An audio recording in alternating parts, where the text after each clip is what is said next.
Welcome again, guys. This is Kailash Sharma and you are watching online platform of कल्प career institute. और mock series के अंदर हम अपना नेक्स्ट पार्ट लेके आए हैं, 6 पार्ट। इसके अंदर हम उन्हीं क्वेश्चंस को इंक्लूड कर रहे हैं जो आरएसएसबी के लेटेस्ट पैटर्न पर डिपेंड है। और बेसिकली तो हम इसको रीट ओरिएंटेड ही कर रहे हैं, बट वी नो जो टॉपिक्स हैं ऑलमोस्ट जो ये एग्जाम्स हैं, चाहे वो आप पटवार वीडियो किसी का भी ले लो, सीईटी की बात कर लो या फिर नेक्स्ट ईयर में तो बहुत सारे एग्जाम होने वाले हैं, सेम टॉपिक्स हैं। तो सेम टॉपिक्स पर क्वेश्चंस भी सेम बने और पैटर्न भी आरपीएससी और आरएसबी का हम उठा रहे हैं, तो ये सभी के लिए मोस्टली इंपॉर्टेंट है। बट ये हम मेन तो रीट ओरिएंटेड ही कर रहे हैं, वे अभी जो एग्जाम है रीट का उसके लिए। तो दोस्तों स्टार्ट करते हैं अपने क्वेश्चन को। फर्स्ट क्वेश्चन आपके सामने है स्क्रीन पे। पहला क्वेश्चन 4/2/2023 सीईटी का लेटेस्ट क्वेश्चन है।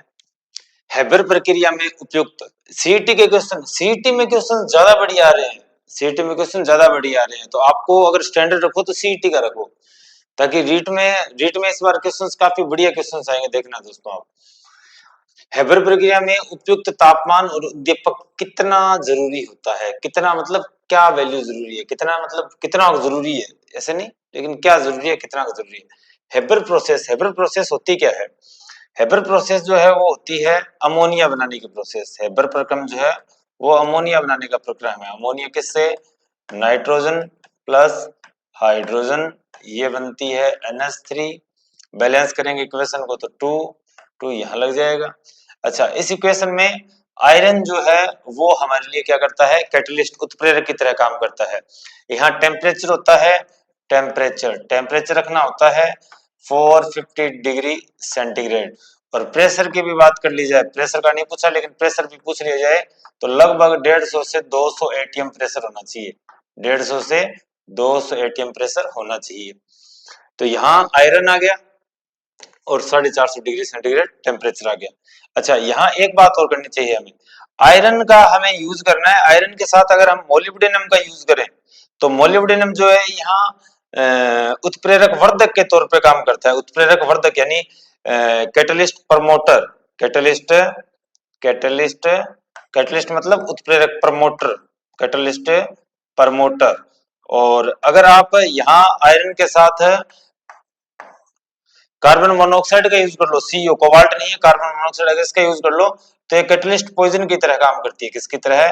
कैटलिस्ट पॉइजन की तरह, कैटलिस्ट पॉइजन की तरह। यानी कि ये क्या करते हैं वास्तव में, मोलिब्डेनम रिएक्टिविटी बढ़ाता है आयरन की, कार्बन मोनोऑक्साइड रिएक्टिविटी कम करेगा आयरन की, और अगर आयरन की रिएक्टिविटी कम तो ये जो प्रोडक्ट में कन्वर्ट होने की रेट है उसको भी कम कर देता है। इस तरह ये कन्वर्ट करते हैं। अच्छा, एक इसका और हम देख सकते हैं कि हम जो वेजिटेबल ऑयल से वेजिटेबल वेजिटेबल ऑयल से वेजिटेबल ऑयल से उसमें हाइड्रोजन की रिएक्शन करवा के जब हम घी बनाते हैं, कौन सा? वेजिटेबल घी यानी डालडा, वही खाओ गगन रहो मगन वाला घी बनाते हैं। तो हम यहाँ निकल का यूज करते हैं एज ए कैटलिस्ट, और यहाँ हम कॉपर का यूज कर सकते हैं एज ए कैटलिस्ट प्रमोटर के तौर पर। तो याद रखना, ये एग्जांपल्स पूछे जा सकते हैं। नेक्स्ट क्वेश्चन दोस्तों आपके स्क्रीन पे, निम्नलिखित में से कौन सा तापमान संभव नहीं है? कौन सा तापमान ही संभव नहीं है? रीट लेवल 2 2018 का क्वेश्चन है, बढ़िया क्वेश्चन आया हुआ है। अगर हम चारों ऑप्शंस देखें तो सबसे पहले चारों ऑप्शन हमें और कुछ जरूरत ही नहीं है। चौथा ऑप्शन, ये चारों ऑप्शन देखेंगे तो हमें मालूम चल जाएगा। 0 डिग्री केल्विन जो टेम्परेचर है, सॉरी 0 केल्विन, 0 केल्विन, केल्विन में डिग्री नहीं लगता, 0 केल्विन टेम्परेचर जो इसको हम बोलते हैं परम शून्य ताप। क्या बोलते हैं दोस्तों? परम शून्य ताप। और परम शून्य ताप जो है, इससे नीचे का तापमान संभव ही नहीं है, तो -8 कभी हो ही नहीं सकता। ये इसका सही उत्तर है। इससे कम तापमान नहीं हो सकता दोस्तों, हो ही नहीं सकता। ये सबसे कम तापमान है, इसीलिए इसे परम शून्य ताप कहा गया है। इसके हम बहुत नजदीक तक पहुंच गए हैं। किसी बिंदु पर फ़ारेनहाइट तापक्रम और सेंटीग्रेड तापक्रम का दुगना होता है। किस बिंदु पर होता है? फ़ारेनहाइट तापक्रम और सेंटीग्रेड तापक्रम। अगर आपको इस तरह की चीजें देखनी है तो आपको फ़ारेनहाइट और तापक्रम, इनके बारे में सारी चीजों की जानकारी होनी चाहिए। देखो, तापमान मतलब, तापमान हम कहते हैं कि जिससे हम गर्मी को मापते हैं। ताप मतलब गर्मी और मान मतलब किसी का भी मेजरमेंट। तो गर्मी का जो मेजरमेंट है, ताप का जो मेजरमेंट है, वही क्या होता है, तापमान होता है। तो तापमान को हम कई इकाइयां हैं, यूनिट है मापने की। पहली इकाई है फ़ारेनहाइट, कौन सी है, फ़ारेनहाइट, कौन सी है दोस्तों, फ़ारेनहाइट। एक इकाई है सेल्सियस, एक इकाई कौन सी है, सेल्सियस है, कौन सी है, सेल्सियस। एक इकाई कौन सी है दोस्तों, रोमर, कौन सी है, रोमर। एक कौन सी है दोस्तों, केल्विन, कौन सी है, केल्विन। और एक कौन सी है, रेकाइन, कौन सी है, रेकाइन। फ़ारेनहाइट को डिग्री एफ से रिप्रेजेंट किया जाता है, डिग्री जरूरी है। डिग्री सेल्सियस, डिग्री सी से सेल्सियस को, डिग्री आर से रोमर को, केल्विन को सीधा के, कोई डिग्री नहीं है। और डिग्री रेकाइन को सॉरी डिग्री आर ए से रिप्रेजेंट किया जाता है। इनमें सभी में एक रिलेशन है, वो रिलेशन क्या है हम देख लेते हैं। रिलेशन है C/5 बराबर F माइनस 32/9 बराबर R/4। और अगर हम रेकाइन में चाहते हैं तो डिग्री सेंटीग्रेड को मल्टीप्लाई करना पड़ेगा 1.8 से, और प्लस में ऐड करना पड़ेगा 491.67 डिग्री रेकाइन में कन्वर्ट किया जा सकता है। और अगर आपको केल्विन चाहिए तो आप डिग्री सेंटीग्रेड में 273 ऐड कीजिए। एग्जैक्ट अगर आप ऐड करना चाहते हैं तो वो वैल्यू है 273.15 वैल्यू। अच्छा, इसमें भी कुछ चीजें और जानकारी की है जो हमें ध्यान में रखनी चाहिए। देखो, हम इन सभी के अंदर तय करते हैं जल का क्वथनांक, जल का क्वथनांक से, और हिमांक से। कहां से, हिमांक से। कहां से, हिमांक से। हम इन दोनों के बीच के अंदर जो गैप है, उसी के बीच में जितने भाग बांटे गए इन्हीं के बीच में बांटे गए हैं। जैसे कि फ़ारेनहाइट के अंदर अगर आप जल का हिमांक लेंगे तो वो कितना होगा, 32 डिग्री फ़ारेनहाइट। कितना होगा, 32 डिग्री फ़ारेनहाइट। और अगर आप क्वथनांक लेंगे तो कितना होगा, 212 डिग्री फ़ारेनहाइट। मैं ऊपर क्या लिख रहा हूँ, क्वथनांक लिख रहा हूँ, नीचे हिमांक लिख रहा हूँ, इस बात का ध्यान रखना। जल के लिए है ये वैल्यू, किसके लिए है, जल के लिए। सेल्सियस में अगर आप देखेंगे तो 0 डिग्री सेंटीग्रेड क्या होता है, इसका जमना होता है। और 100 डिग्री सेंटीग्रेड इसका क्वथनांक यानी उबल जाना होता है। रोमर के अंदर आप देखेंगे तो रोमर के अंदर 0 डिग्री रोमर, यह आपको क्या मिलेगा, इसका हिमांक मिलेगा। और क्वथनांक अगर आप देखेंगे तो 80 डिग्री रोमर, 80 डिग्री रोमर इसका क्वथनांक मिलेगा। केल्विन के अंदर 0 डिग्री, सॉरी ये तो बहुत आसान है, अगर आप सेल्सियस जानते हो तो 273 केल्विन और 373 केल्विन इसका क्वथनांक है। और रेकाइन में अगर आप बात करेंगे तो रेकाइन में मिलेगा आपको 460 डिग्री रेकाइन क्या मिलेगा आपको, इसका जल का हिमांक मिलेगा। और 672 डिग्री रेकाइन आपको क्या मिलेगा, क्वथनांक मिलेगा। यहाँ जो अंतर आ गया वो कितने का आ गया, 180 का। कितने का अंतर आया, 180 का। यहाँ जो अंतर आया वो कितने का आया, 100 का अंतर आया। यहाँ कितने का अंतर आया, 80 का अंतर आया। यहाँ कितने का अंतर आया, 100 का अंतर। ये तो सामान्य है, केल्विन की बात बाद में कर लेंगे। और यहाँ अंतर आया लगभग 212 का, 460, 672, 212 का अंतर आ गया। अब क्या है कि वास्तव में ये डेवलप कैसे किए गए, कि ये जो भाग आया है जो है 32 डिग्री फ़ारेनहाइट जल का हिमांक, और 212 डिग्री फ़ारेनहाइट ये है इसका क्वथनांक। तो इन दोनों के बीच में जितना भी वो तापमान, जो एनर्जी दी गई है, जो तापमान है, उसको 180 भागों में बांटने पर 1 डिग्री फ़ारेनहाइट प्राप्त होता है। यहाँ डिग्री सेंटीग्रेड अगर आप देखो तो उसमें 100 भागों में बांटने पर आपको क्या प्राप्त होता है, 1 सेल्सियस प्राप्त होता है, 1 डिग्री सेंटीग्रेड प्राप्त होता है। इसी एनर्जी को अगर आप 80 भागों में बांटेंगे तो आपको 1 डिग्री रमर मिलेगा। और इसी को अगर आप 212 भागों में बांटेंगे तो आपको क्या मिलेगा, 1 डिग्री रेकाइन मिलेगा। केल्विन में का सीधा कन्वर्ट कर दिया जाता है। तो आप इस फॉर्मूले से फाइंड कर सकते हैं, ये आपको सारी जानकारी होनी चाहिए जो मैंने आपको बताई है।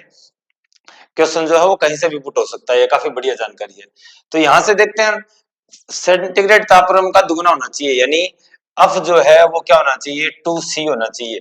यहां देख लेते हैं दोस्तों, C/5 equal to of minus 32/9। देख लेते हैं कि यहां से अपनी इस वैल्यू को पुट करते हैं, और वैल्यू को पुट करने से क्या आएगा, तो C/5। अच्छा, फ़ारेनहाइट के लिए दे रखा है तो हम क्या इसको ऐसे लिख लें क्या, कि C equal to of upon 2, ताकि अफ के अंदर ही हमें वैल्यू मिल जाएगी। चाहिए ये कि फ़ारेनहाइट तापक्रम सेंटीग्रेड तापक्रम का दुगना होता है, ये सही लिख लेना। अफ सेंटीग्रेड का C का 2 होना चाहिए, तो अफ इक्वल टू 2c। यहाँ C मिल गया अपने को अफ अपॉन 2, तो यहाँ C मिल गया अफ अपॉन 2, तो इसकी जगह में लिख देता अफ अपॉन 2। सही कर लेते हैं इसको यहाँ। सी की जगह क्या लिखना है, F upon two, F upon two यानी 2 गुणा 5 बराबर एफ माइनस 32/9।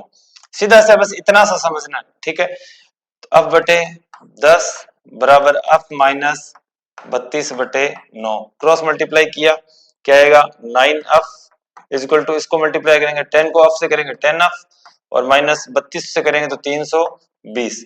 इसको दूसरी तरफ लेके आएंगे, f को इस तरफ लेके आएंगे तो क्या हो जाएगा माइनस का हो जाएगा और f इज इक्वल टू क्या हो जाएगा 320। कितना 320।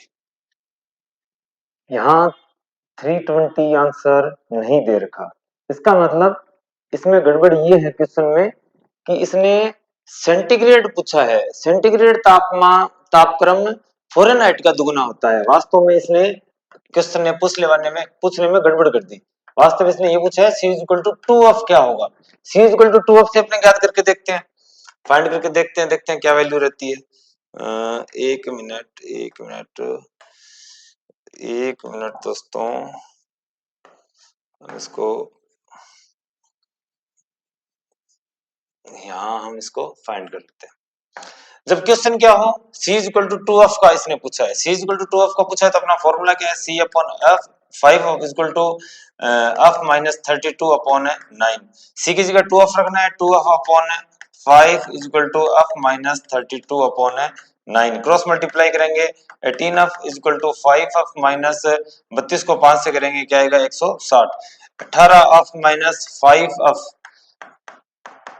इक्वल टू 160 और ये रह गया कितना 13f इक्वल टू 160 और f आ जाएगा क्या 160 अपॉन 13। 13 बन जा 13 कम 13, 3 बच गया, 13 दूनी 26 बच गया 4, 13 39 डिग्री फ़ारेनहाइट 12.3। अच्छा दूसरा ये भी क्या है माइनस में है वैल्यू, तो आंसर क्या आएगा माइनस में। हाँ इसीलिए शायद इसको बोनस वगैरह मिला हुआ दरअसल प्रश्न पूछने में और यहाँ इसमें ये गड़बड़ है। बाकी मैं यहाँ लिख चुका हूँ वो सारे रिलेशन, आप लोग देख लेना, ठीक है। दोबारा लिख देता हूँ, अगर यहाँ किसी ने राइट डाउन नहीं किया है तो रेकाइन को कन्वर्ट करने का क्या मेथड है, आप डिग्री सेंटीग्रेड को मल्टीप्लाई करो 1.8 से और प्लस करो 491.67, ठीक है यही था। चलिए दोस्तों आगे बढ़ते हैं अब हम नेक्स्ट क्वेश्चन की ओर। कई बार ऐसा हो जाता है कि क्वेश्चन जो अलग पूछा जाता है और इसी के लिए बोनस वगैरह यही डिसाइड है। जल का क्वथनांक होता है, ये है सिली मिस्टेक्स वाले क्वेश्चन। ऐसे क्वेश्चन मैंने किस लिए डाले, इसलिए डाले कि क्वेश्चन सिली मिस्टेक्स करवाते हैं। हम फटाफट करेंगे 101 डिग्री फ़ारेनहाइट 100 सेल्सियस वगैरह नहीं देखेंगे। वास्तव में क्या इसका अभी बात की थी हमने 212। आप बदल सकते हैं, बदल के भी देख सकते हैं, आपके पास फॉर्मूला है। अगर आपको ये याद नहीं होता, आप नहीं रट पाते तो आपको कम से कम फॉर्मूला तो आपको याद रखना पड़ेगा। अब माइनस 32/9 आप यहाँ से फाइंड कर सकते हैं, यहाँ 100 रखो 100/5 बराबर आप माइनस 32/9 ये हो गया 20 को 9 से गुणा करना पड़ेगा 180 आ जाएगा, क्रॉस मल्टीप्लाई करेंगे 32 इस तरफ आगे जुड़ जाएगा तो क्या हो जाएगा 212 फ़ारेनहाइट में 212। रटना कुछ ना कुछ तो याद करना पड़ेगा। 1 जूल तुल्य होता है, 1 जूल किसके तुल्य होता है। अब यहाँ फिर गड़बड़, हमने देखा है कि 4.18 या 4.2 का संबंध देखा है, तो हम फटाफट 4.2 कर देंगे। 4.2 किलो कैलोरी है, हम सोचेंगे कि भाई हाँ हमने जीत हासिल कर ली और कैलोरी की जगह किलो कैलोरी नहीं होगा कैलोरी होगा, हम इसको कर देंगे। गड़बड़ है यहाँ, छोटी सी गड़बड़। क्या गड़बड़ है कि 1 कैलोरी इक्वल टू क्या होता है 4.2 जूल होता है। इसका मतलब 1 जूल इक्वल टू हो गया क्या 1/4.2 कैलोरी। तो इसका सही आंसर ये है।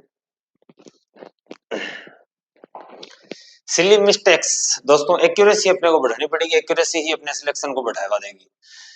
नेक्स्ट क्वेश्चन, कौन सी ऊष्मा संचरण की विधि में आवश्यक रूप से माध्यम की आवश्यकता नहीं होती। जिसमें माध्यम की आवश्यकता नहीं होती, बिना माध्यम, जैसे कि सूरज से धरती के ऊपर ऊष्मा पहुंच रही है तो ये विकिरण है। क्या है विकिरण है। चालन में आवश्यकता होती है, चालन जैसे धातुओं के अंदर पार्टिकल खुद मूव नहीं करते, बस ऊष्मा आगे बढ़ती है। बट सामान्य में क्या होता है कि पार्टिकल खुद मूव करते हैं, जैसे कि जल गर्म होता है। नेक्स्ट क्वेश्चन दोस्तों आपकी स्क्रीन पे, ऊष्मा प्रवैगिकी का दूसरा नियम परिभाषित कीजिए। थर्मोडायनेमिक्स का दूसरा नियम परिभाषित करता है, किसको प्रभावित करता है। हमें ये नियम जो है वो ध्यान में होना चाहिए। ऊष्मागतिकी के जो नियम है वो पूछे जाते हैं और हमें एग्जैक्ट कि ये कहां से, कौन से ऊष्मागतिकी कौन से नियम से, वहां हम पजल हो जाते हैं। तो ऊष्मागतिकी का सबसे पहला है कौन सा नियम, जीरोथ लॉ, यानी कि शून्य नियम। कौन सा नियम, शून्य नियम। शून्य नियम क्या कहता है कि जैसे मान लिया कि इस तरह कोई एक बॉक्स है, इस बॉक्स में इस तरह बॉक्स में ये दीवार लगी है, ये इस तरह, ये इस तरह, ये इस तरह, मतलब यहाँ ये आ जा सकता है एक दूसरे के अंदर, ये आ जा सकता है एक दूसरे, डायरेक्ट इनका कांटेक्ट नहीं है। इसका टेम्परेचर है T1, इसका टेम्परेचर है T2, तो ये भी T1 और T2 भी क्या आ जाएंगे, इक्विलिब्रियम में आ जाएंगे। किसमें आ जाएंगे, इक्विलिब्रियम में आ जाएंगे, साम्य स्थापित हो जाएगा, बराबर हो जाएगा। और अगर इसका टेम्परेचर T3 है तो ये भी क्या हो जाएगा, T3 हो जाएगा।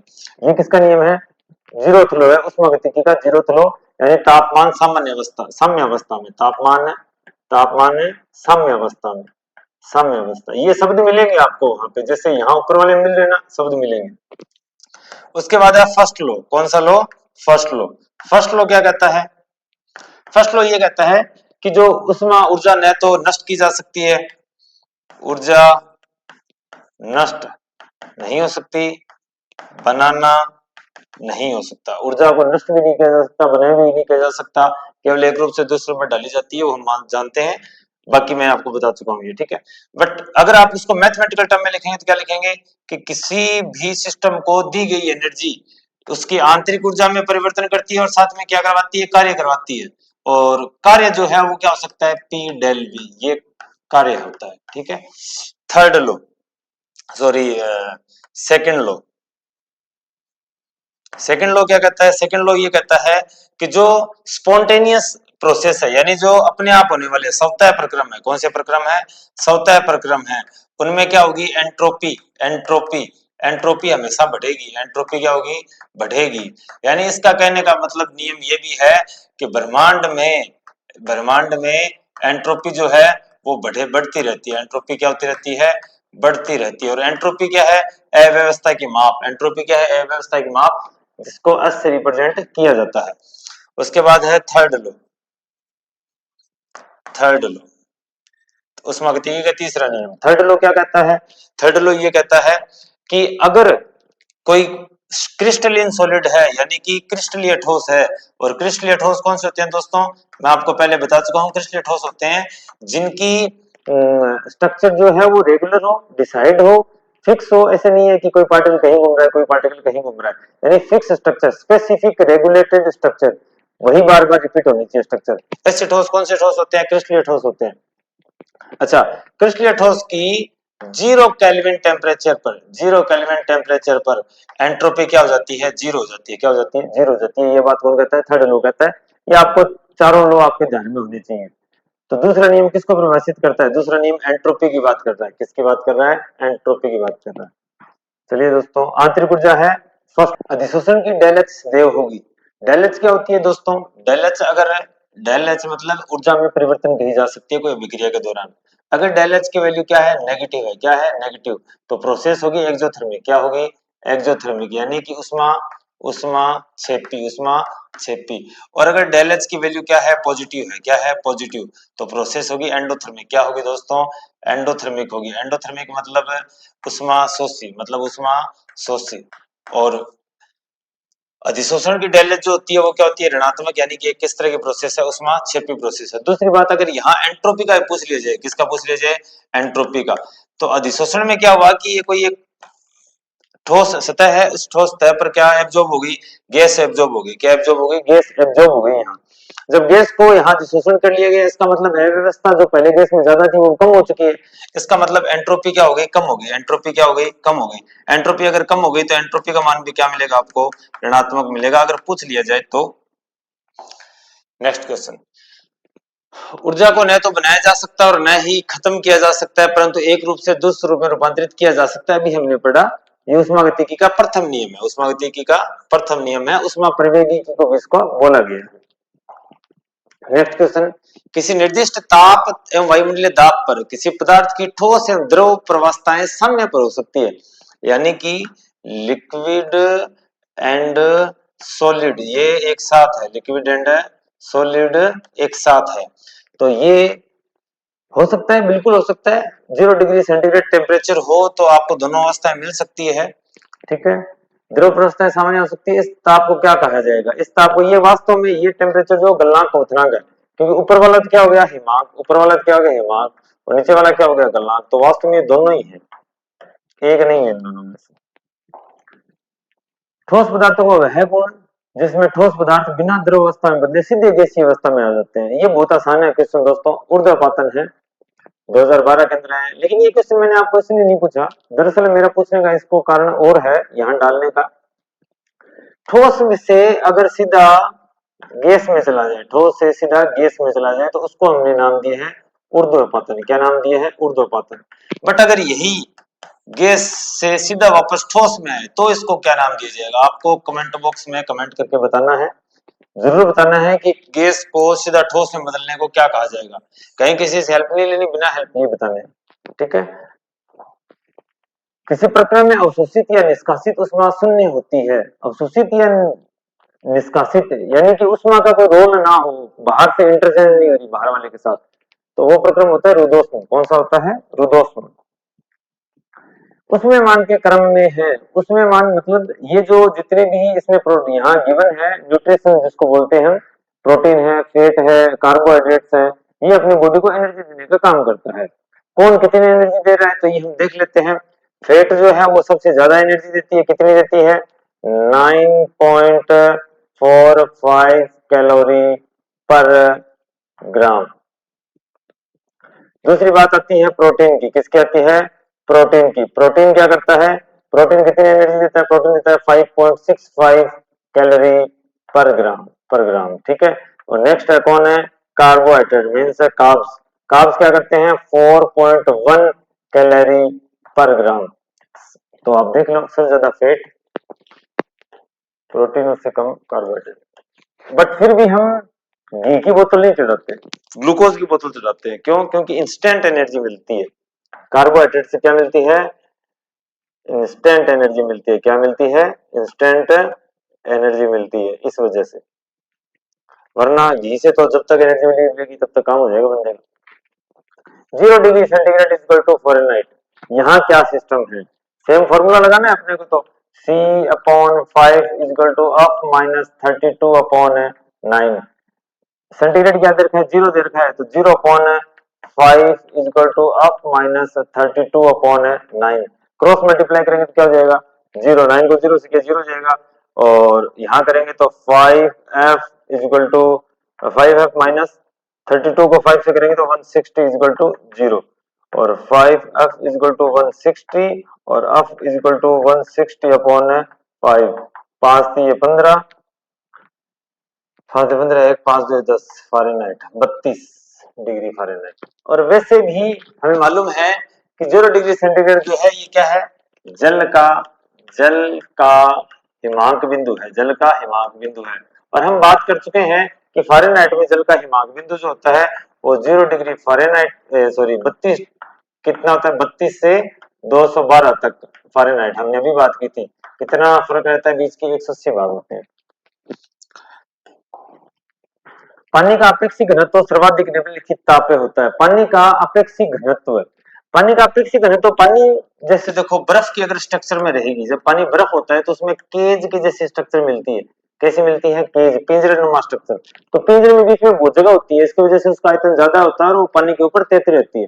लेकिन जब टेम्परेचर 0 डिग्री सेंटीग्रेड से ऊपर बढ़ना स्टार्ट होता है, 0 डिग्री सेंटीग्रेड से ऊपर बढ़ना स्टार्ट होता है, तो एनर्जी मिलेगी जो इस तरह केज की तरह स्ट्रक्चर बनी हुई है।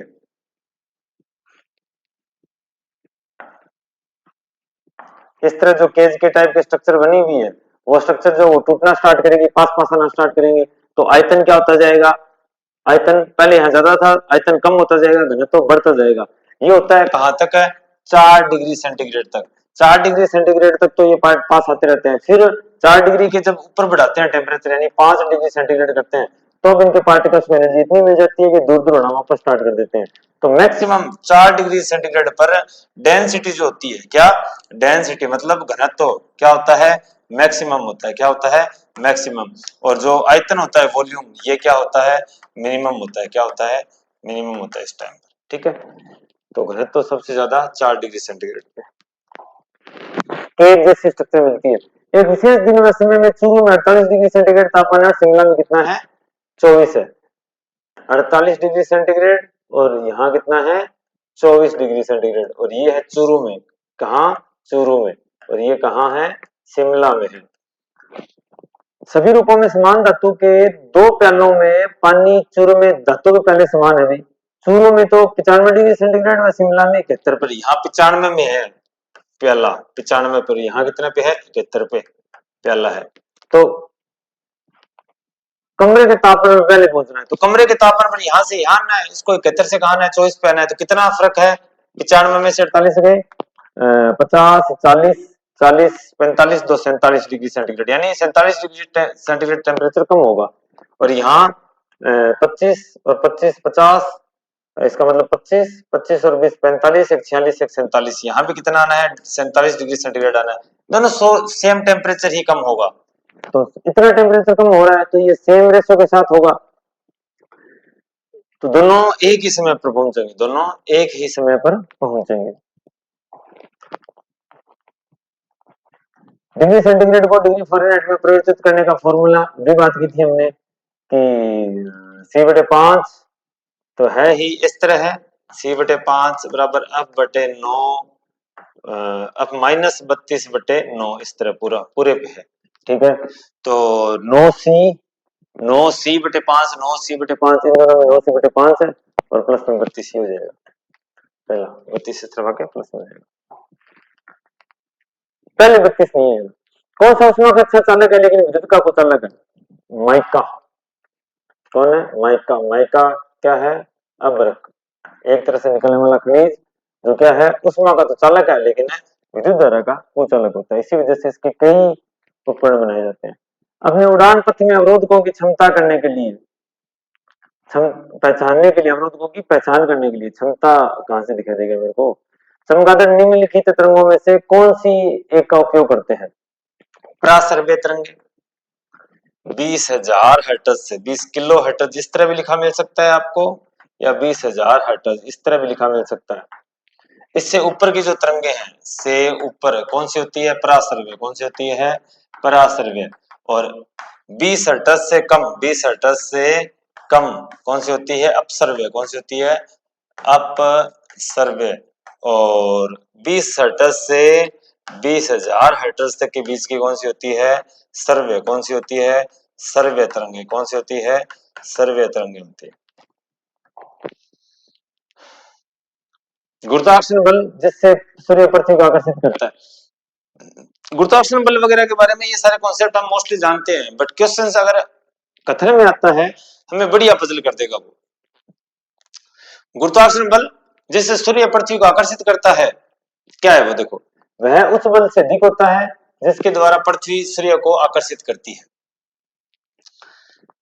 पृथ्वी सूर्य पर आप गुरुत्वाकर्षण बल तो लगा रही है, उससे ज्यादा कैसे होगा, और उस बल से कम होता है जिसके द्वारा पृथ्वी सूर्य को आकर्षित करती है, कम भी नहीं हो सकता ना ज्यादा हो सकता, उस बल के समान जिसके द्वारा पृथ्वी सूर्य को आकर्षित करती है, बिल्कुल समान जरूर है। वह बल दोनों के बीच की दूरी के अनुसार बदलता है, बिल्कुल ये जरूर बदलता है। हमने देखा है कि ग्रेविटेशनल फोर्स क्या होता है, F equal to G M small M upon R square, ये एक दोनों पार्टिकल्स का मास है और ये क्या है दोनों के बीच की दूरी, तो फॉर्मूले में आर आ रहा है, आर बदलेगी तो बदलेगा, इसका मतलब तीसरा और चौथा सही है, चौथा उत्तर इसका सही होगा।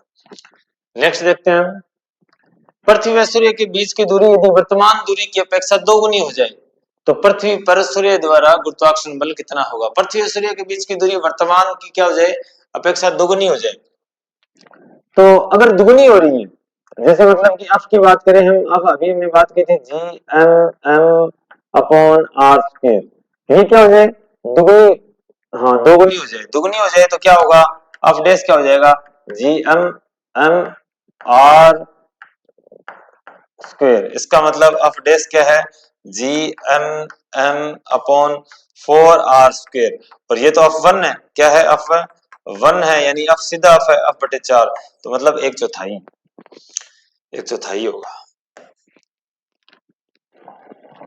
काफी बढ़िया क्वेश्चन है। किसी वस्तु बड़े लंबे जब क्वेश्चन दिए जाते हैं तो वहां पढ़ने में वगैरह और करने में गलतियों की संभावना बढ़ जाती है। किसी वस्तु की गति को एक समानुवर्ती गति कहा जा सकता है। आप 9th क्लास की आप एनसीईआरटी पढ़ना, 9th क्लास की एनसीईआरटी, और 9th क्लास की एनसीईआरटी पढ़ेंगे ना तो वहां आपको ये देखो रेट अभी इसी साल ये क्वेश्चन है स्टार्टिंग में। एनसीईआरटी में एक लेसन है गति के नाम से। कौन सा लेसन? गति। कौन सा लेसन है वो? लेसन नंबर है 7वां। उस लेसन में ये लाइन एज इट इज दे रखी है। अगर आप लोगों को यकीन ना हो तो मैं भी आपको यहाँ दिखा दूं लाके बोर्ड पे, आप देख लेना। आप कहेंगे कि सर ऐसे कैसे हो सकता है? एज इट इज लाइन है ये इसीलिए सर बहुत जरूरी है, बहुत ज्यादा जरूरी है। किसको पढ़ना? एनसीईआरटी को पढ़ना बहुत ज्यादा जरूरी है।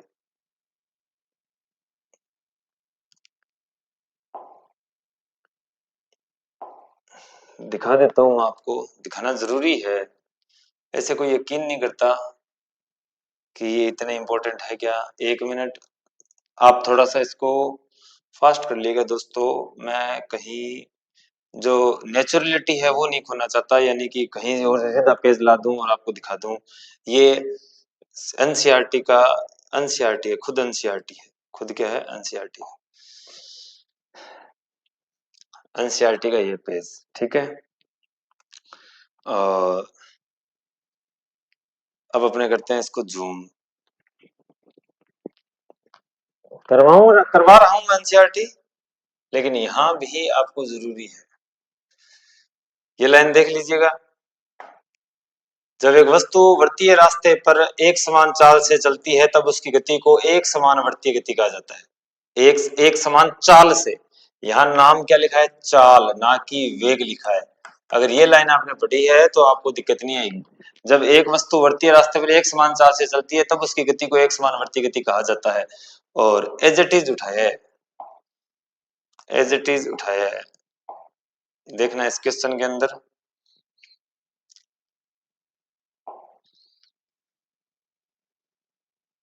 उस क्वेश्चन में एक समान, अब वो क्वेश्चन नहीं मिलेगा, चलो हम बाद में कर लेंगे, उस क्वेश्चन को देख लेंगे।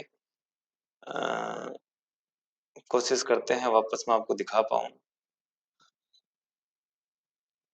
इसका मतलब ये है कि एनसीईआरटी मोस्ट इंपोर्टेंट है आप लोगों के लिए। अगर आप एनसीईआरटी नहीं पढ़ते हैं ना तो आप लोगों को बहुत पजल फील करोगे, आप एग्जैक्ट नहीं कर सकेंगे। ये रहा, इसको मैं डिलीट कर देता हूं पेज को। ये रहा,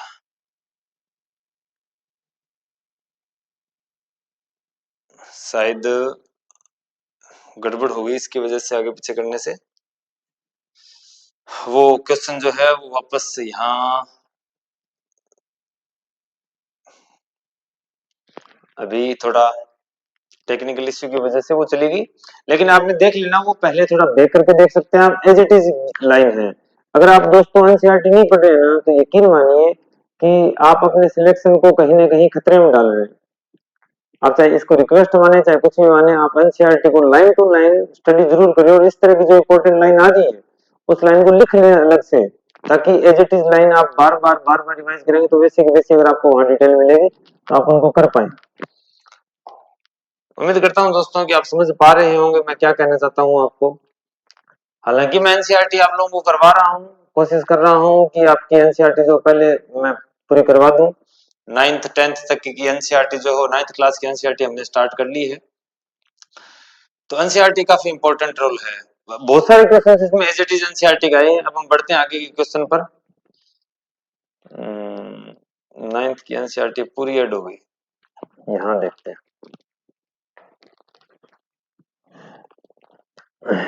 तो एनसीईआरटी मोस्ट इंपोर्टेंट है। चलिए दोस्तों आगे वाले क्वेश्चन बढ़ते हैं।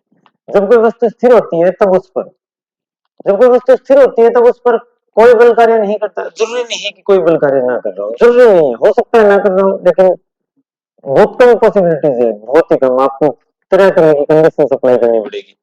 लगने वाले बल से स्पर्श नहीं करता ना, वस्तु पर लगने वाले बल एक दूसरे को संतुलित कर लेते हैं। हाँ, स्थिर नहीं हो रहा तो संतुलित मिलेगा, बल होगा तो संतुलित मिल जाएंगे, निर्वात में होती है ना। किसका जड़त्व सबसे ज्यादा होगा? जड़त्व जो है वो द्रव्यमान से संबंधित है। जड़त्व किससे संबंधित है? द्रव्यमान से। और अब मैं आपको क्या बताऊं, ये एनसीईआरटी में लिखा है, एज इट इज लाइन लिखी है, नहीं तो और हम प्रिंट कर देते हैं। मेरे वाले पेपर में आया हुआ है क्वेश्चन, ट्रक का सबसे ज्यादा द्रव्यमान, तो इसका जड़त्व सबसे ज्यादा। एक रबड़ की गेंद को 2 मीटर की ऊंचाई से गिराया जाता है।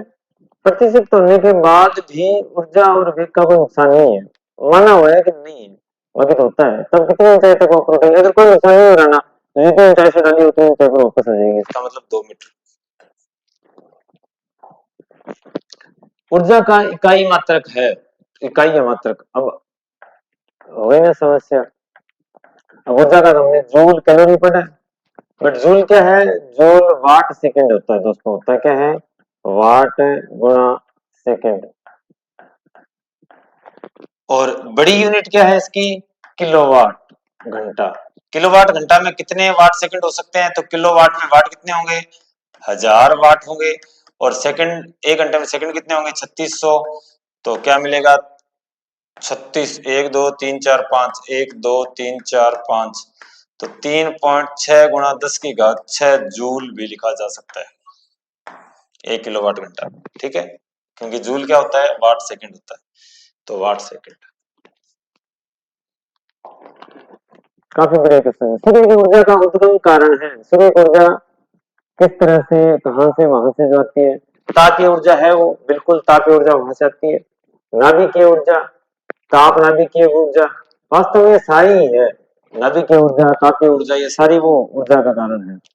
तो सभी उपयुक्त, सभी उसका उत्तर ज्यादा सही है।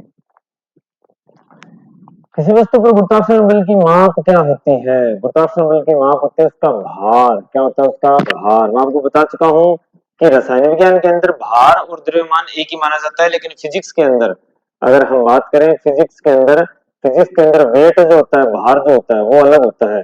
वो क्या होता है? mg लगने वाला एक बल होता है, भार जिसका मात्रा क्या होता है? न्यूटन।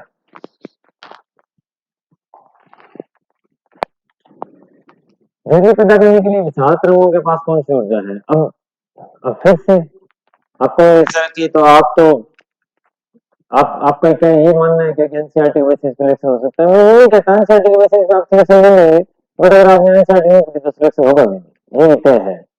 एनसीईआरटी जो है वो काफी इंपॉर्टेंट रोल प्ले करती है, रीजनिंग में कर रही है 60 to 70% के पास जा रही है। बाकी ये तो आपने पढ़ा है, ग्रेजुएशन में पढ़ा है, आप पोस्ट ग्रेजुएटेड है, आप में से बहुत सारे, आप बीएड है, आपने plus one plus two science से की है, तो आपने वो मटेरियल पढ़ा है। बट जहां से क्वेश्चन उठाया जाएगा, नेगेटिव नहीं उठाई जाएंगी, वो एनसीईआरटी है। तो जो बेसिक है वो आप करो उनसे, थर्ड क्लास का कुछ नहीं। अभी शांत रहे, अब पहले तो घंटा नहीं समझ, शांत रहे कौन सी? दरअसल ये समुद्र की बात चल रही है। समुद्र के अंदर जो शांत रहे होती है, जो उसके ऊपर गतिविधि जो होती है उनमें डायनामिक मशीन है, जिसका काम डायनामो मतलब जनरेटर, जो अपने घरों में देखते हैं, जनरेटर जिसको बोलते हैं, और आम भाषा में जनरेटर बोलेंगे, बट होता वो क्या है? जनरेटर। जनरेटर जनरेट करने वाला जनरेटर क्या जनरेट करता है? विद्युत धारा को। यांत्रिक ऊर्जा को विद्युत ऊर्जा में रूपांतरित करता है। यांत्रिक मतलब वो घूम रहा है बीच में, सोच उसकी, तो वो उसकी यांत्रिक ऊर्जा है। चलिए दोस्तों, अपने क्वेश्चंस कंप्लीट हो चुके हैं। आप देख रहे हैं कि एनसीईआरटी जो है वो बहुत ही इंपॉर्टेंट रोल प्ले कर रही है, तो आप एनसीईआरटी जरूर उठाइए। हम लोग आप लोगों को एनसीईआरटी करवा रहे हैं। अगर आप वहां से नहीं करना चाहते तो कोई बात नहीं, आप खुद अपनी एनसीईआरटी ले आइए, बट कीजिए हिसाब से। आप एनसीईआरटी कर भी रहे हैं, उसका कोई फायदा भी नहीं मिल रहा, तो फायदा क्या है दोस्तों?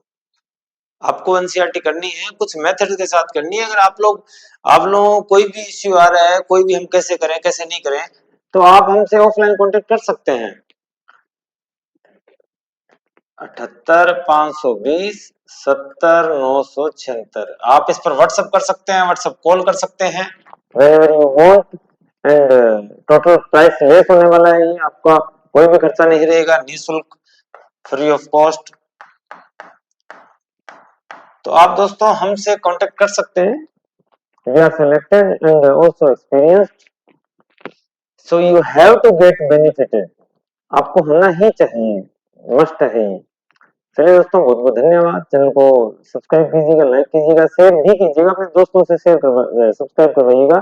ताकि उनको भी इन क्लासेस का फायदा और पढ़ने का ढंग जो है मालूम चल सके, हम किस तरह से पढ़ने से ज्यादा सफलता हम प्राप्त कर सकते हैं। चलिए दोस्तों, मिलेंगे अगली वीडियो में, तब तक के लिए धन्यवाद। जय श्री